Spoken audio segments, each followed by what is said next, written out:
we have a cartoon that's becoming live action now, and this is something we actually reported on a while back.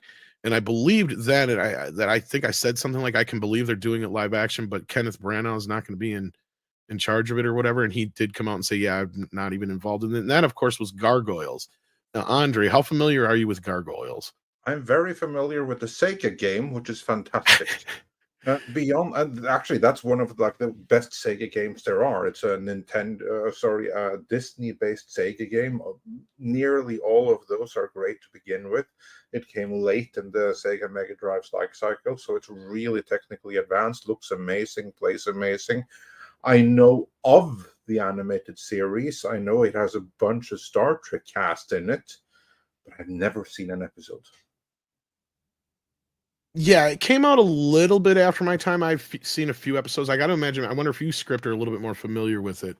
Oh yeah, it came on the heels. I figured it came on the heels of Batman the Animated Series. It was kind of Disney's, not necessarily their answer to that, but it's like, oh, we can kind of do it a little bit adult bent kind of cartoon too, and that's where this came out of. So go ahead and take it away.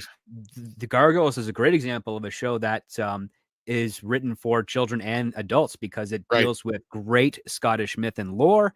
It has fun with history. It also has fun with the current day, well, at least of the 90s style New York and crony corporatism and all those types of things, all done under a fish out of water story of these gargoyle creatures who are out of time, or lost out of time. And it even has a really heart-wrenching kind of love story with the character of Demona, who is voiced by Marina Sirtis. And you see her struggles and the sacrifices she made and how she became evil and conflicted. It's really like above and beyond what what you'd ever expect it to be, just based on the concept. The fact that they're bringing it back for live action seems again redundant. Why? What's the point? You did what you needed to do. There's any type of adaptation is just going to be compared to the original, and it's going to be very difficult to live up to because with the cartoon, they were able to do a lot of stuff way more affordable than it would be to do it live action these days, even with the current technology and as advanced and cheap as it has become.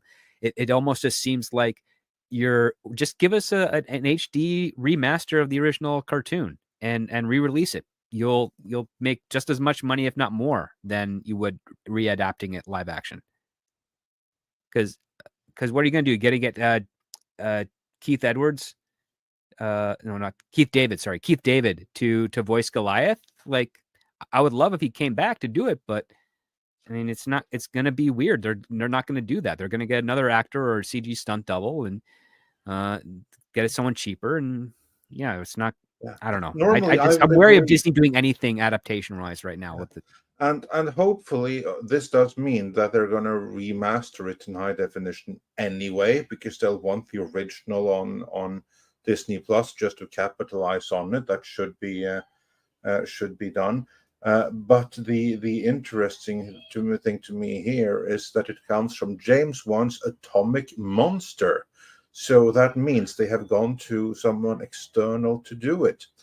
Do you think that means that maybe this has a better chance that if it was a completely Disney in-house, could Atomic Monster bring some of their A-level to this? Or is Disney going to destroy everything?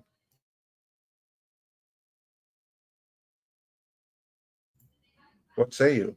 Well, I don't know if that was for script or not, but this kind of had me worried because James Wan, if it was him directly, maybe, because this is what I said yesterday on Mr. H's stream. He's handing it off to this guy who has worked on a few of the Conjuring spinoffs. Okay, all right. That doesn't really get me too excited because Branagh had me kind of excited for it because I'm like, huh, you know. Well, to be fair, James Wan has done more than work on the Conjuring spin-offs. He's the one that started the whole Conjuring and Saw to boot. You didn't hear what I just said. He handed it off. Oh, yeah, you're right. Sorry. To the guy who's done a bunch of spin-offs for him. So he's like executive producing or whatever, but he's not the guy who's overseeing this. Right. Exactly. Yeah. This but hopefully there's more people from Atomic Monster behind the scenes there. Maybe. I hope so. But here's my thing is I'm like, okay, so my interest went blue, like down quite a big level because, I thought maybe there's something to the Kenneth Branagh thing. And then he said no, but I'm like, okay, well then that means they're still probably developing some, maybe he's in talks or somebody like him. That's the thing. If you don't have like Kenneth Branagh, or like a Guillermo del Toro or somebody like that involved, I'm very kind of like, I don't know about that, because the only other thing that's going to get me kind of interested in this is if they announce like Jim Henson Company's doing the effects, because I don't want some CG laden TV show, because we all know how well their CG works. Yeah. And that's the only thing that's going to get me remotely excited in something like this, is if they said, yeah, we're working directly with the Jim Henson Company to make the costumes, and they're going to be all, you know, like classic in camera effects and stuff like that, then maybe. But even like Robert Rodriguez would be somebody I might be excited about. Gary Doberman worked on a couple of spinoffs of The Conjuring. Please. I mean, look, he's not terrible, but it's kind of a big endeavor to give to this guy to lead, in my opinion. I need some more names before I can, but not just that. It's, again, Disney is a very controlling company. They're not going to let these people do what they need to do to make this a successful show. That's the problem. Yeah. Well, we'll have to wait and see what they come up with. That's disturbing, though, because this is something that I think, just looking at the images and what little I know of it, this is something that should be Game of Thrones level popularity if you can do it right. And what I hear is just questions that Disney can do it right. Yeah.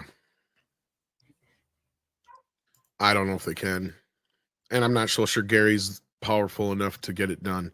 Like I said, if James Wan was actually overseeing this, then yes, we'd have a discussion here. Then I would be very interested. And like, his production company is what makes me interested. But yes, if he's not overseeing him himself, yeah, that has me worried.